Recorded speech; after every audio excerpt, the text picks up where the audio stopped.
এই মানুষগুলো বাংলাদেশে রেমিডেন্স যোদ্ধা, 40 বছর বাংলাদেশে রেমিডেন্স পাঠাচ্ছে। এদেরকে বাংলাদেশের প্রত্যেকটা মানুষ সেলুট দেওয়া উচিত, কারণ আপনারা না থাকলে বাংলাদেশের অর্থনীতির চাকা এত দূর যাইতো না। বর্তমানে বাংলাদেশের অর্থনীতি আসলে রেমিডেন্স যুদ্ধের সবচেয়ে বেশি। আলহামদুলিল্লাহ এটাই বলা যায়, বাংলাদেশে তো আউট কোনো ইনকাম না না না, বর্তমানে রেমিডেন্স পাঠায় বাংলাদেশ চলতেছে।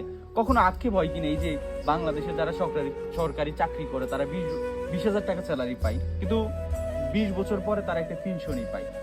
কিন্তু আপনারা 40 বছর রেমিডেন্স পাঠাচ্ছেন, মাসে 50-1 লাখ টাকা পাঠায়, আপনারা কখনো কোনো রকম পেনশনই পান না বা কোনো না না, ব্যাগ তো কিছুই নেই। এটা আক্ষেপ হয় কিনা যে যাদের জন্য এত কিছু করতেছি দেশের জন্য, দেশ আমাদেরকে কিছু দিছে কিনা? আসলে দেশ আমাদেরকে তো আলহামদুলিল্লাহ আমাদের কারণে তো দেশে অনেক উন্নত হয়, উন্নত হলে তো আমাদের দেশের দুর্নীতির কারণে অনেক কিছু হচ্ছে না। জি জি জি।